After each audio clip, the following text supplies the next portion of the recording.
എൻ്റെ പ്രിയ ദൈവമക്കളെ, ഇന്ന് നമുക്ക് യെരുശലേം പുത്രിമാരെ, എന്നെ ചൊല്ലി കരയേണ്ട, നിങ്ങളെയും നിങ്ങളുടെ മക്കളെയും ചൊല്ലി കരവീൻ എന്ന് പറഞ്ഞ ഒരു വ്യക്തിത്വത്തെ ലൂക്കോസിൻ്റെ സുവിശേഷത്തിലൂടെ പരിചയപ്പെടാം. ലൂക്കോസ് 23:28.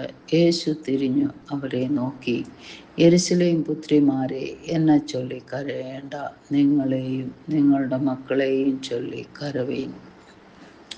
യേശുവിൻ്റെ കുരിശുമരണത്തിലേക്കുള്ള യാത്രയ്ക്കിടയിലാണ് ഈ വചനം യേശു പറയുന്നത്.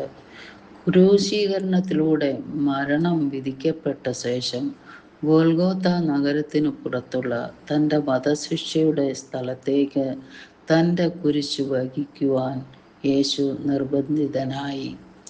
അവൻ തെരുവുകളിലൂടെ നടക്കുമ്പോൾ യെരുശലേമിൽ നിന്നുള്ള ഒരു കൂട്ടം സ്ത്രീകൾ അവൻ്റെ കഷ്ടപ്പാടുകളിൽ വികാരാധീനരായി.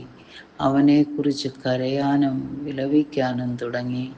ഇവിടെ യേശുവിൻ്റെ പ്രതികരണം ആത്മാഭിമാനമല്ല, മറിച്ച് വരാനിരിക്കുന്ന ന്യായവിധിയെക്കുറിച്ചുള്ള ഒരു പ്രാവചനിക പ്രസ്താവനയാണ്.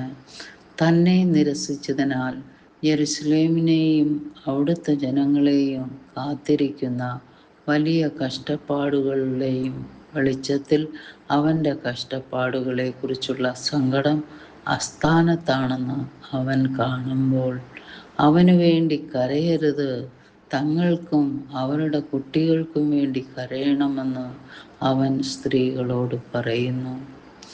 ജനക്കൂട്ടത്തിലെ സ്ത്രീകളെ അഭിസംബോധന ചെയ്യുന്ന ഒരു മാർഗമാണ് യെരുശലേമിലെ പുത്രിമാർ, പ്രത്യേകിച്ച് യെരുശലേമിൽ നിന്നുള്ളവരെ.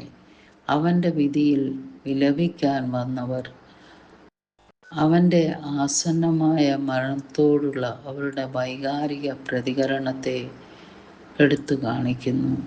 തൻ്റെ മരണം ദുരന്തമാണെങ്കിലും ദൈവത്തിൻ്റെ ദൈവിക പദ്ധതിയുടെ ഭാഗമാണെന്ന് അവൻ അത് മനസ്സോടെ സ്വീകരിക്കുന്നുവെന്നും സൂചിപ്പിക്കുന്നു. ഈ പ്രവചനം യേശുവിനെ മശിഹായായി തള്ളിക്കളയുന്നതിൻ്റെ ആത്മീയ അനന്തരഫലങ്ങളിലേക്ക് വിരൽ ചൂണ്ടുന്നു. യെരുശലേമും അവിടുത്തെ നിവാസികളും അവനെ അംഗീകരിക്കാത്തതിൻ്റെ പേരിൽ ദൈവത്തിൻ്റെ ന്യായവിധി നേരിടുന്നു. വ്യക്തിപരമായ നഷ്ടത്തിൽ നിന്ന് മാത്രമല്ല, പാപത്തിൻ്റെയും അനുസരണക്കേടിൻ്റെയും അനന്തരഫലങ്ങളിൽ നിന്നുണ്ടാകേണ്ട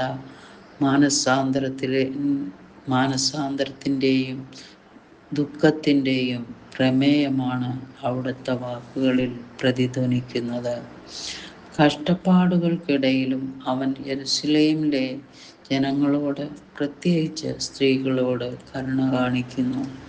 അവർ തന്നെ നിരസിച്ചതിൻ്റെ ആസന്നമായ അനന്തരഫലങ്ങളെക്കുറിച്ച് മുന്നറിയിപ്പ് നൽകുന്നു.